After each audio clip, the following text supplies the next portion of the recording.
Hello, guys. Let's start with chapter 29, A New World. Aren't you considering Kunpin? Reconsider what, Tanet? Plantata is always lively, inspecting numerous documents on the long brown table. She looks up, making an eye contact with a young man with yellowish brown skin who has been her friend since university. Tanet, as usual, avoided her gaze. He offered a hesitant smile before hesitating to respond to the question. Are you considering switching to work here full time? Thanet glanced at Pilantita with suspicion, afraid that his words might irritate Lady Pin and prompt her to answer the same question again. Why would I change, Thanet? A year had gone by, and Lady Pin's response remained steadfast. I believe everything is as perfect as it is now. Pilantita smiled lightly. The young woman didn't express this to dismiss Thanet's persuasion. She truly meant every word. Even though Lady Pin's career started through her aunt's connections, translating academic articles and youth literature from the publishing house Ceylon, that her aunt provided turned out to be more enjoyable than she had anticipated. Firstly, Kun Fakapan, the owner of publishing house, is a close friend of Lady Pin's aunt. She allowed Lady Pin to translate books at Bua Palace as she pleased, as long as the manuscripts were sent on time. Lady Pin would also be paid according to the amount of work she translated punctually. Additionally, Kun Fakapan admired Lady Pin as one of her nieces and consistently praised her translated expressions. Kun Fakapan continues to assign Lady Pin unique and exciting literary works regularly. Secondly, it was ideal for her to delve into Western youth literature before anyone else. It brought back memories of her childhood with exciting, thrilling, and adventurous scenes in a world of boundless imagination. There were also poignant moments of parting instances where the main character remained hopeful despite a gloomy and depressing background with seemingly no way out. And the final reason, which is the most significant, the publisher's name reminds her of someone, Anil. This name means the beautiful wind. Auntie used to say when she saw her niece so upset that she could hardly eat or sleep when Princess Anil went back to study in England 2 years ago. Have you ever seen the wind stay still, Lady Pen? Never, Auntie. So don't be sad. Just wait until the wind blows back to its place.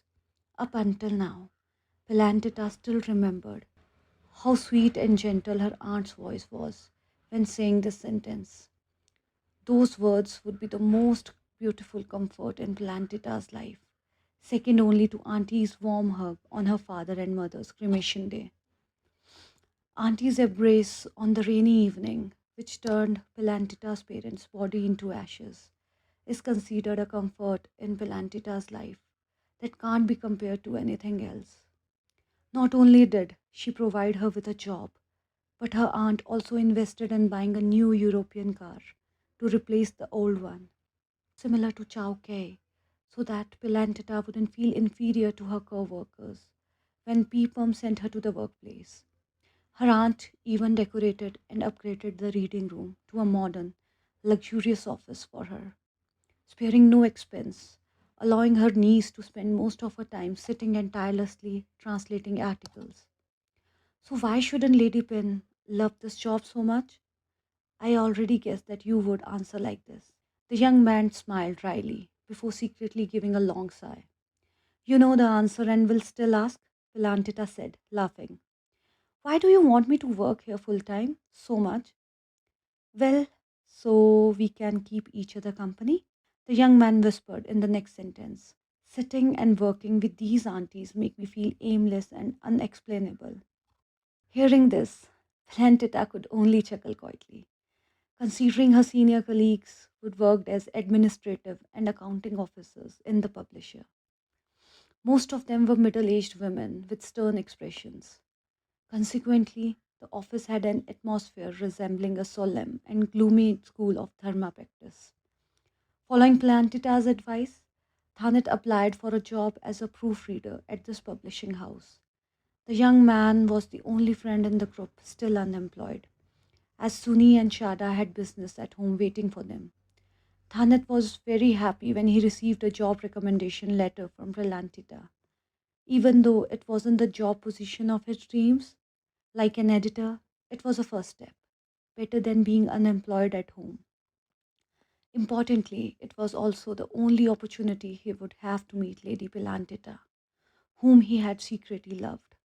Nevertheless, Lady Pilantita didn't wish to work at the office full time. It's not that Lady Pin isn't aware of how Thanet feels about her. In this world, there may be only this young man who mistakenly believed he had to conceal his love so thoroughly that Lady Pilantita couldn't find out. However, anyone can easily see all of Thanet's feeling through his every moment. Even if she knows well, Lady Pin could only continue to pretend to be clueless. Plantita didn't want to cut off her relationship with Thanet, like she just did with Calvin, her dear friend Suni's brother, who had been following her for so many years. For he began to proactively ask about the romantic relationship that she had never expected that he would dare to ask about. Whenever you're ready, I'll ask my father to propose immediately. Plantita recalled the afternoon when she was angered and shocked by Covin's audacity. How dare he ask for something she couldn't provide, something she wouldn't be able to provide in her entire lifetime? If I have given you the impression that I have feelings for you in the past, I sincerely apologize. It was challenging for Pelantita to control her voice, making sure it was steady and not trembling with anger. It was difficult for Pelantita to keep her voice calm and steady as she spoke these words, trying to avoid any trembles of anger. From now on, I won't have any involvement with Kunt Kauvin. Please leave my sight immediately. The events of that day marked the end of relationship between Pelantita and Suni, her close friend, who was attempting to mediate the situation. However, the situation took a turn for the worse when Pelantita became upset with Suni, who acted as a matchmaker. She still hasn't been able to have in person meetings with Suni and Carvin like she used to. Pelantita could only hope that her close friend Thanet wouldn't experience something similar in the future. Ah, it's finished. When Lady Pin had completed going over the papers on the table, she sighed with relief. It's time for Peepum to pick me up, Thanet. Lady Pin lifted her wrist to check the time on her favorite watch, which Princess Anil had given her when she began working at publishing house, same named as Princess Anil's. You just got here, and are you going so soon? Thanet's face looked sad. He looked at Pelantita sadly, while feeling small compared to his fate. His happy times didn't last long. If only he could count the times Lady Pelantita came to give the manuscript and check the document. It might take about 3 hours at most. Can I accompany you to the car? Without realizing it, Thanet's eyes looked like a puppy's begging eyes. But Pelantita didn't feel any connection to animals. The only eyes she wanted to follow were now far away, halfway across the world. I had better not, Thanet, Pelantita said firmly as she stood up and grabbed her small handbag quickly. But Thanet started to protest. You should stay where you are. That's best, Pelantita interrupted, her voice cutting like a knife through Thanet's heart. He couldn't miss the meaning behind Lady Pin's short sentence. At least she had the kindness to warn him to be cautious and humble before he went too far. Have a safe trip, Thanet managed to say, swallowing hard. See you. See you, Pelantita replied. Pelantita smiled politely and walked away without turning back. Prick, she called Prick, busy picking crown flowers to make garlands for the front palace hall. Answered, yes, my lady. Everything was ready for the engagement ceremony between Princess Anand and Orneda Swadpit, also known as Khunon, the eldest daughter of the Thai ambassador in England. It was scheduled to take place in 3 days, even though Prince Anand hadn't chosen a woman from a prestigious royal family like his father and older brother did. Orneda was still a perfect match for him in almost every aspect. Despite being ambassador's daughter, she was in no way inferior to anyone. She received the same education from the same university. With her beauty and the wealth of her family, especially her father being one of the top billionaires in Bangkok. They were seen as a perfect couple. Prick, do you think Princess Anil will come back for her brother's engagement ceremony like she did for the Grand Prince's wedding?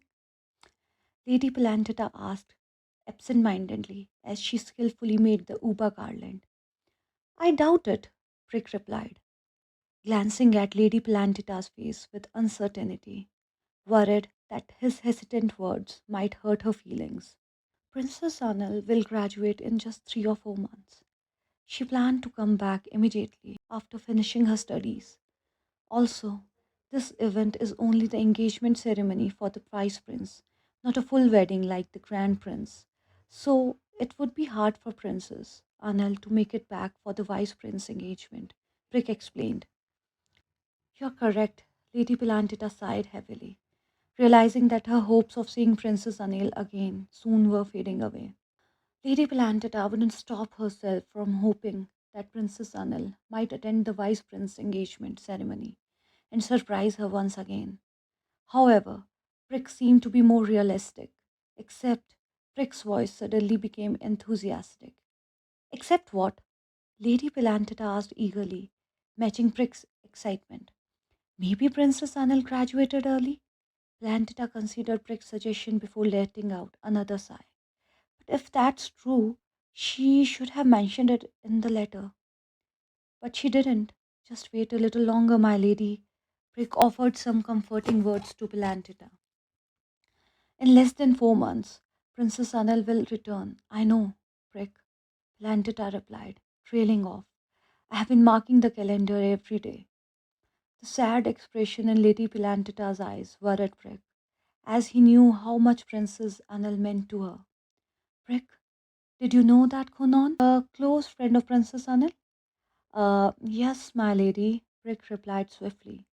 Watching Lady Pilantita closely, she sensed her suspicion about the conversation's purpose, which seemed to come out of nowhere. I have never been fond of Konon, Lady Pilantita paused. Just like I have never liked Chow Ung Fa. Yes, my lady, Rick nodded, grasping Lady Pilantita's meaning when she equated Konon with the beautiful Chow Ung Fa. So, you understand why I feel troubled, don't you? Plantita asked, folding rose petals into a semicircle before carefully stringing them into the uba patron. I do, my lady, right now. Savtarit and Swatipat families are connected. It's similar to how the Daravan family is closely related to Savatarit. Plantita expressed her concern about Prince Chakam's royal family.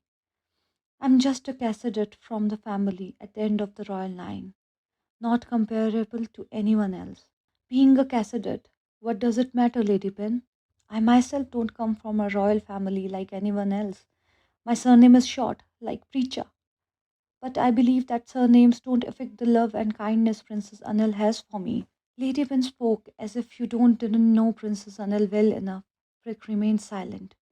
Even now, you still don't believe that for Princess Anil, Plantita Cassidet is esteemed above all others in this land. Do you think so, Prick? Plantita paused in her garland making to look at Prick thoughtfully. These words carried weight, especially coming from a close servant who knew Princess Anil well. Yes, my lady, replied Prick, a 19-year-old who seemed wise beyond her years, gazing back at her affectionately. I have never seen Princess Anil show more interest in any royal family than the Cassidet, Plantita remarked. Prick remained silent. It's not even about the royal family, Plantita continued, but rather it's about Princess Anil's infatuation with you. Plantita was taken aback for a while before responding to Prick in a gentle tone. You're quite the charmer, just like your master, Plantita remarked. The master and servant understand each other well, Prick replied, smiling softly. There's no one who knows Princess Anil's wish better than me. Hmm? Plantata lowered her head and went back to stringing the uba garland, signaling that she didn't want to continue the conversation further at that moment. Prick could only bow her head and continue picking ground flowers as before. Prince Anand's engagement ceremony was a grand success, even more lavish than Princess Anantavat's, reflecting the status of the wealthy Savdadip family. During morning ceremony, Plantita encountered Khunon, Elisara, once again after many years. She sensed some tension behind Khunon's forced smile, but couldn't grasp what was troubling her. As for Princess Anil's situation, it unfolded just as Prick had foreseen. Throughout the whole event, there was no sign of the youngest daughter of the Sevdaret, who hadn't come back for the Vice Prince engagement ceremony. Still, Pilantita secretly wished for a miracle, hoping the princess would appear unexpectedly during the event, right up till now, the last moment of the ceremony. However, the miracle she hoped for, like the ones in the fairy tales she translated, didn't happen. Even though several weeks has passed since the engagement ceremony, Plantita still felt disappointed. As Princess Anil's return date approached, her heart grew more unsettled, especially because the letter didn't specify an exact date. It felt as if Princess Anil wanted to make her suffer by keeping her waiting indefinitely. Plantita's mind often felt gloomy because of this uncertainty. The only place where Plantita could find solace was the main bedroom in the Pine Palace. So, after spending the entire day discussing a new literary manuscript with the editor at Salom Publishing House, Plantita quietly slipped into the Pine Palace as she usually did. She gently opened the door to the main bedroom, just enough for her to enter without making any noise. She turned her head towards the door and stared at the doorknob for a moment, as if having a silent conversation with it. As soon as the door was securely locked, Plantita felt the gentle embrace of someone's arm wrapping around her from behind. The familiar scent of a deep, intricate fragrance enveloped her, along with the soft and gentle touch of the person's body close to hers. A whisper in her ear followed. Kunpen, I miss you so much. That's it for this chapter, guys, and we'll see you tomorrow with next chapter, chapter 30.